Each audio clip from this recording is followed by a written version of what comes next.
आओ आज बाथरूम का 360 व्यू करते हैं। इसमें से क्या सबसे इग्नोर्ड प्रोडक्ट मिला आपको? ओहो, डिटर्जेंट, जिसको बहुत ही आम सा समझते हो, वो इतना भी आम नहीं है। आपने कभी सोचा भी नहीं होगा, आज से 500 बीसी, लगभग 2520 साल के आसपास कपड़े धोने के लिए एनिमल फैट और ऐश यानी राख मिलाकर कपड़े धोने का सोप बनाया जाता था। इंडिया और चाइना में सोप वॉट प्लांट्स, जिसे हिंदी में साबुन का पौधा भी कहा जाता है, इसका भी इस्तेमाल होता था, जो नेचुरली फोम बनाते थे। उस वक्त डिटर्जेंट या सोप नहीं हुआ करते थे।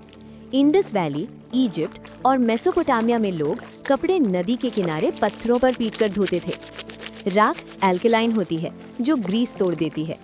फिर समय आया जब सोप अब दाग और मैल के लिए काफी नहीं था। सोप हार्ड वाटर में काम नहीं कर रहा था।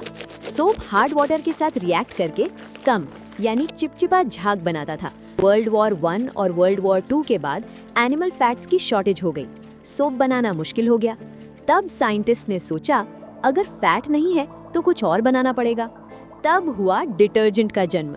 1930s और 1940s के बीच सिंथेटिक डिटर्जेंट्स इन्वेंट हुए। ये सोप से अलग थे और हार्ड वाटर में भी काम करते थे। 1946 में एक ब्रांड आया, टाइड। ये पहला डिटर्जेंट था जो स्पेसिफिकली वॉशिंग मशीन्स के लिए बनाया गया था। और इंडिया में अपने मार्केटिंग कैंपेन क्यों चौंक गए ना, आपको याद ही होगा। HUL का सर्फ इंडिया का पहले रिकॉग्नाइज्ड डिटर्जेंट ब्रांड बना। डिटर्जेंट के पीछे की साइंस। हर डिटर्जेंट मॉलिक्यूल का एक हिस्सा पानी से चिपकता है और दूसरा ग्रीस को पकड़ लेता है। पानी ग्रीस को उठाकर बाहर ले जाता है। मॉडर्न डिटर्जेंट्स में एंजाइम्स होते हैं जो खाने, तेल और पसीने के दाग तोड़ देते हैं, इसलिए ठंडे पानी में भी सफाई होती है। दुनिया भर के यूनिक डिटर्जेंट स्टोरीज। जापान में डिटर्जेंट कम फोम वाला होता है क्योंकि ज्यादा फोम को वहाँ वेस्टफुल माना जाता है। यूरोप में डिटर्जेंट्स में फॉस्फेट ऑलमोस्ट बैंड है क्योंकि ये रिवर्स और लेक्स को पोल्यूट करते हैं। पाउडर से पॉड तक।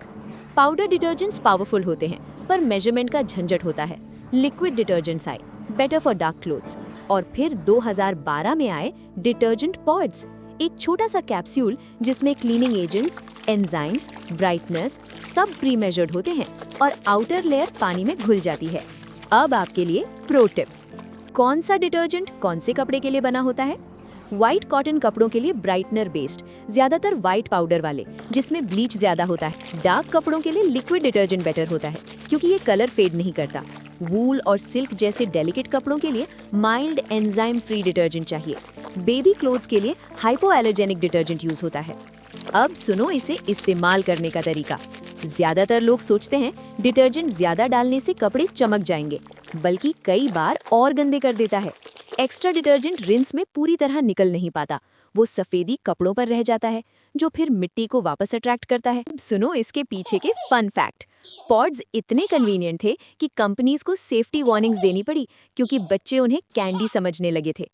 एंटार्क्टिका रिसर्च स्टेशंस के लिए एक अलग टाइप का ultra low temperature detergents use होते हैं।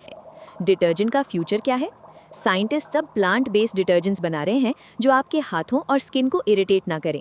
माइक्रोप्लास्टिक्स फ्री फॉर्मूलाज डेवलप हो रहे हैं नदियों और पोल्यूशन से बचाने के लिए।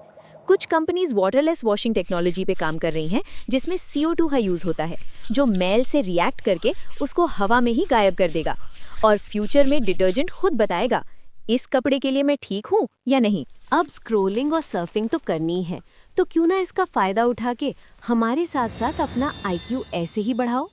सब्सक्राइब भी कर लेना ताकि हम और आप रोज ऐसे ही मिल सके।